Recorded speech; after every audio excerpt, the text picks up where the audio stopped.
Top of the day, great people. Woo! I'm so happy to be back here on Rich Talk. Welcome. Thank you very much for taking time out your schedule to view our channel. Of course, I'm Rich here on Rich Talk. We are sharing practical steps for how one can overcome roadblocks in their professional and personal development life. So this is what we do here.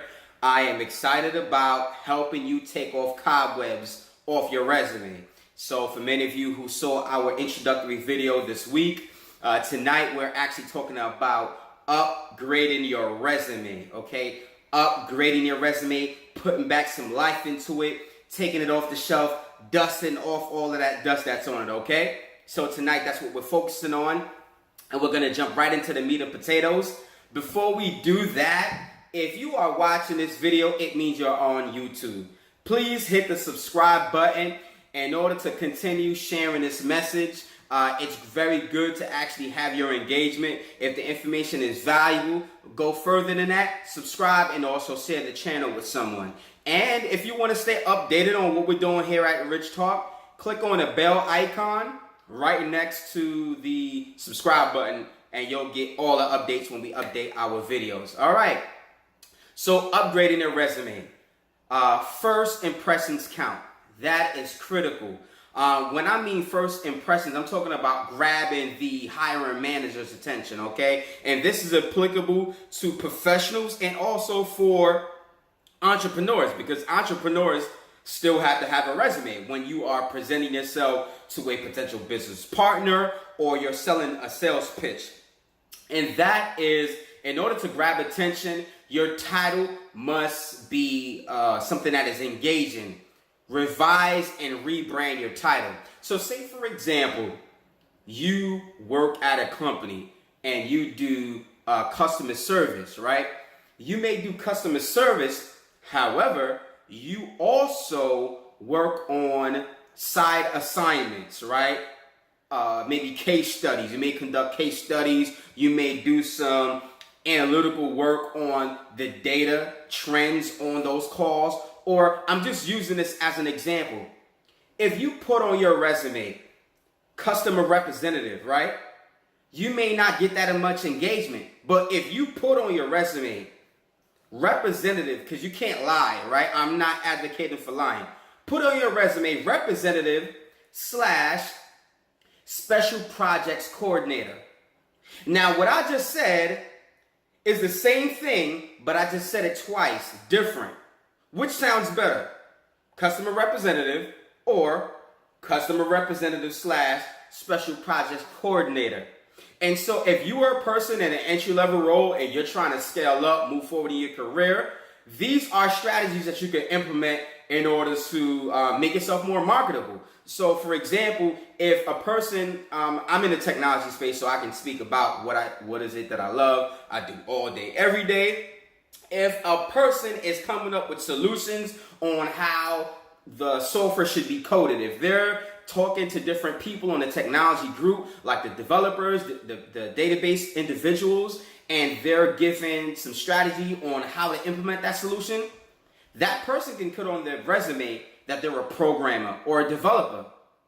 But if that person put on their resume a developer / solution architect, what do you think makes a better impression? Okay, industry terms. So depending on the industry that you're in, you need to add the appropriate industry terms. If you are an accountant or you're in finance, you need fundamental terms such as GAAP. So many of you accountants, bookkeeping individuals, you're familiar with that. You need things like bank reconciliation on your resume. So for example, if you are in the search engine optimization space, you need to have AdWords on your resume. You need to have words like Google Analytics on your resume. So it's important to not just put a whole bunch of things on your resume. Be very strategic. Put industry terms that are applicable for your industry on your resume. Also, take off the address. Unless you want to get stalked, unless you want someone to know where you live, or if you want to be discriminated against. And I'm not being facetious, I'm being honestly true. your security can be at risk with putting your resume on your putting your address on your resume. Suppose the person interviewing you liked you a lot, and maybe they wanted to send you flowers. You probably didn't want to get the flowers. You get my point, right? Take off the address of your resume.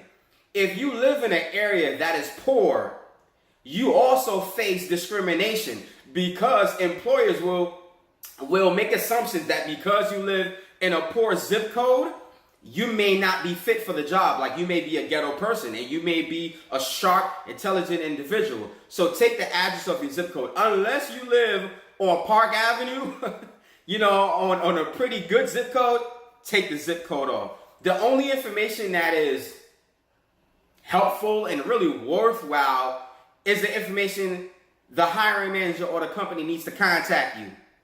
Email, phone number, and your LinkedIn URL. So if you're on LinkedIn, if you have your URL, or if you don't, email and phone number.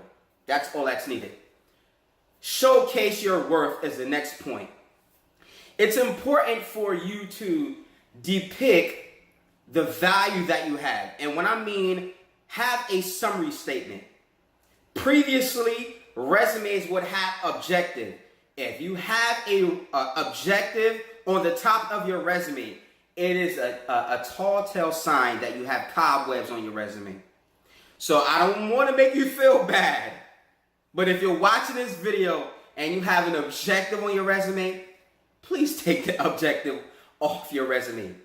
Put a summary, and a summary is a 3 to 5 sentence view of who you are. So a succinct, a very brief message or profile summary can be action-oriented financial analyst who thrives in finding solutions to budgetary problems.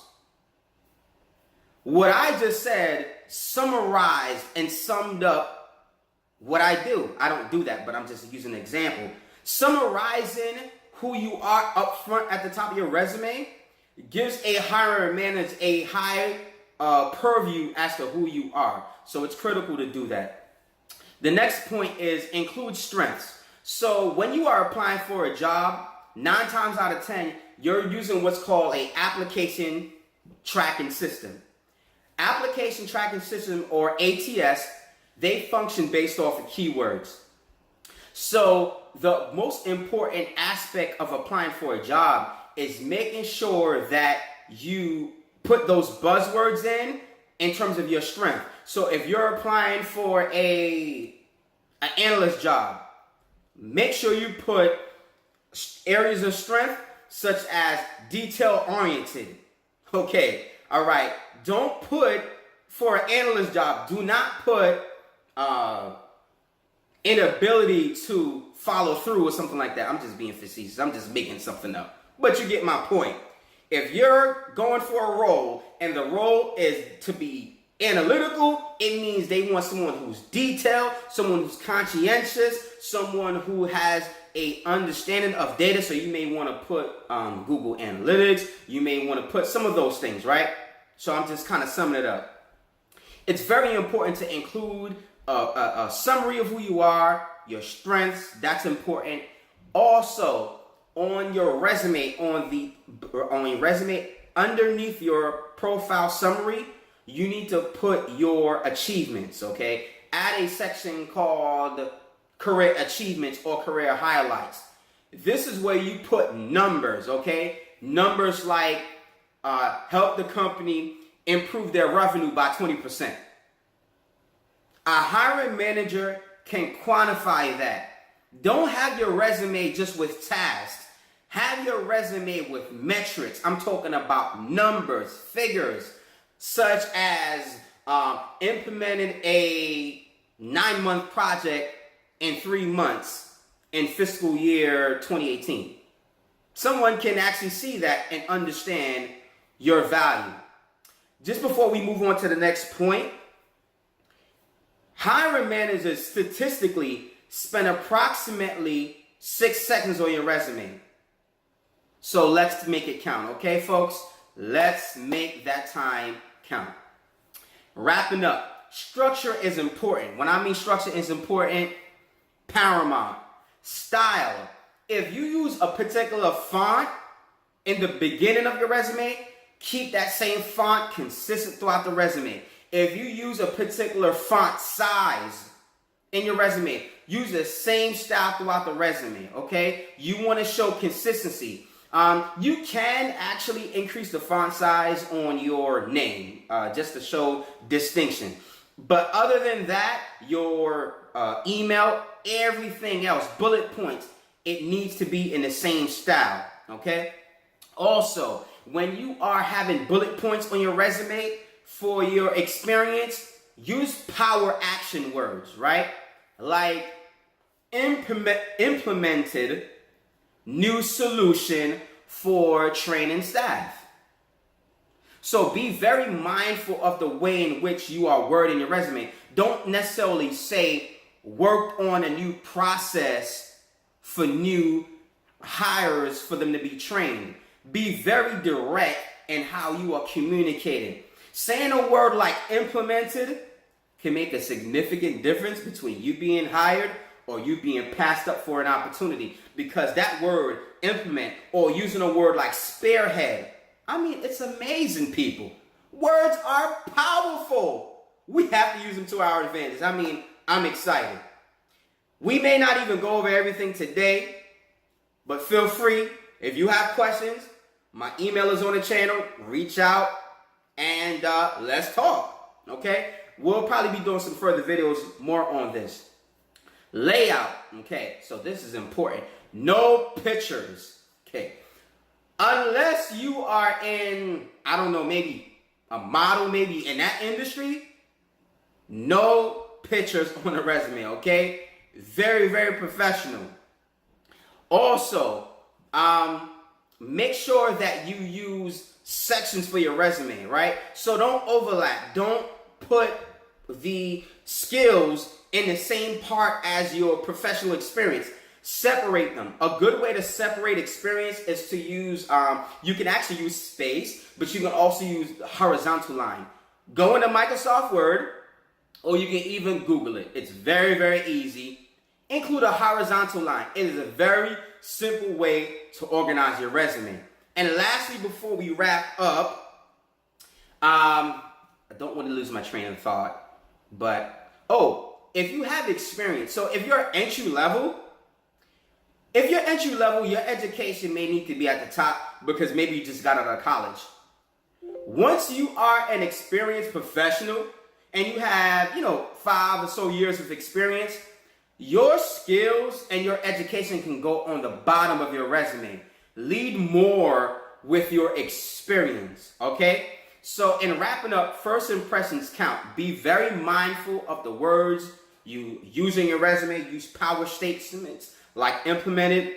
Also, take off the address of your resume. If you have your address, you can get stalked, or you can be discriminated, or get a lower salary because based on where you live, okay?